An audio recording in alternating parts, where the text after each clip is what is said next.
And the pressure that you are under from every side. But the wall at our southern border is a promise that you made, ran on, got elected on, and must keep. But more than that, it is your legacy, and you cannot allow them to force you to compromise. So here we are, days before the Christmas holiday, and you are facing the most important issues that Americans elected you to confront: your promise to build the wall. Now, there's never been a president more dedicated to fulfilling a campaign promise than you. Unlike just about every other president in recent memory, you say what you mean and you mean what you say. That is why your base is so loyal to you and continues to grow. You have done what no other president has had the fortitude to do.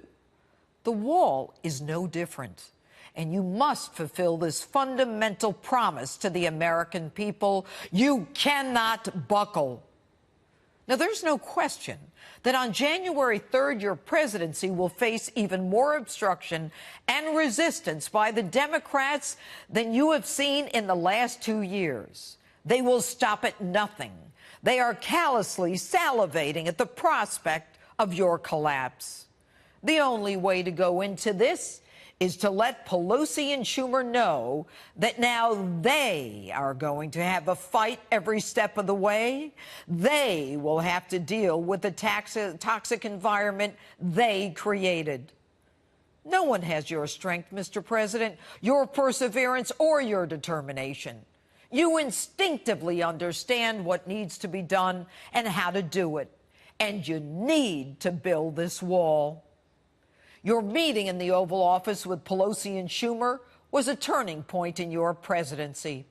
The arrogance, disrespect, and condescension by these two members of Congress was shocking.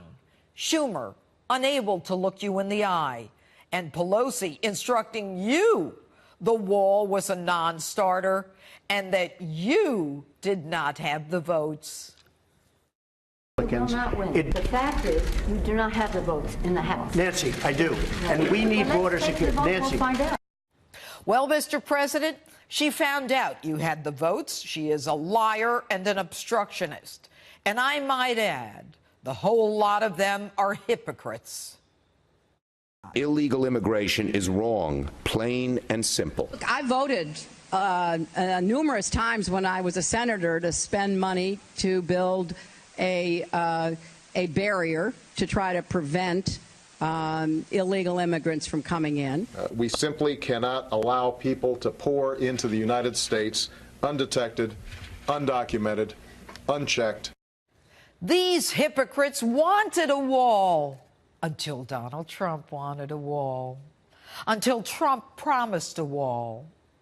They simply will do whatever they can to stop you from succeeding. Their hatred of you, Mr. President, is so intense and so vindictive that they would rather destroy you and America than destroy the drug cartels, gang members, and the human traffickers coming over our border. Schumer, Pelosi, and their gang of haters ignore the fact that 90% of the heroin coming into our country, killing our loved ones, comes from Mexico. And Nancy and Chuck, you don't want to put a wall up to stop that? We have spent tens of billions of dollars to fight heroin, but you don't want to spend $5 billion to put up a wall to stop heroin for good? Nancy and Chuck, you both know this year ICE agents seized enough fentanyl to kill every person in the United States. But you don't want a wall to stop it. Don't you want to stop the human traffickers, the child smuggling, and the coyotes raping young women claiming that they're family? Isn't this what every law-abiding American wants? What is with this open border nonsense? And you call us racist, heartless, and cruel? I'll tell you what's heartless. It's a number of Americans that are killed by drugs pouring over our porous, namby-pamby fenced border. It's the number of illegals in Democrats' sanctuary cities who kill innocent Americans. You want to throw down the welcome mat to illegals and with open arms shower them with health care and education and housing. Yes, you will have a fight from every side. But what is clear to the American people is that these Democrats have no respect for the rule of law and want to attack it. Their sanctuary cities endanger the safety of our citizens. It's just insanity.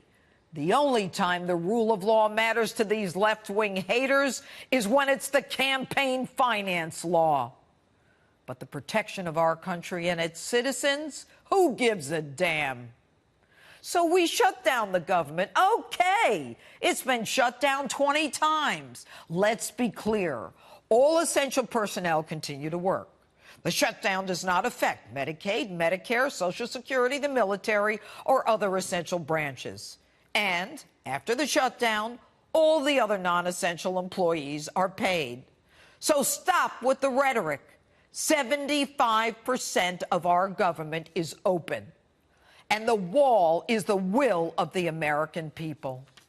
So now there's talk of compromise. For those of you who want a lesser amount than $5 billion, that number is simply inadequate. How many caravans need to come through before we realize that we need a wall? And the money from last year's budget can only be used to fix a fence. And for those of you who think that's enough, consider this.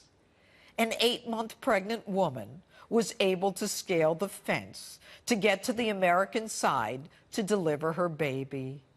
Do you really think that that is the kind of wall we need? Mr. President, the American people are tired of our government standing with illegals over American citizens.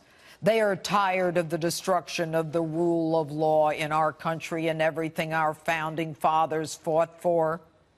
And I don't care who owns the shutdown, and neither do they. We voted for you, and you have not failed us. So while the Senate goes home for Christmas, you remain in Washington. I am pleading with you on behalf of the American people who believe with every fiber of their being that if anyone can get it done, you are the one who can and will. This is your moment in history. Just do it. Thank you.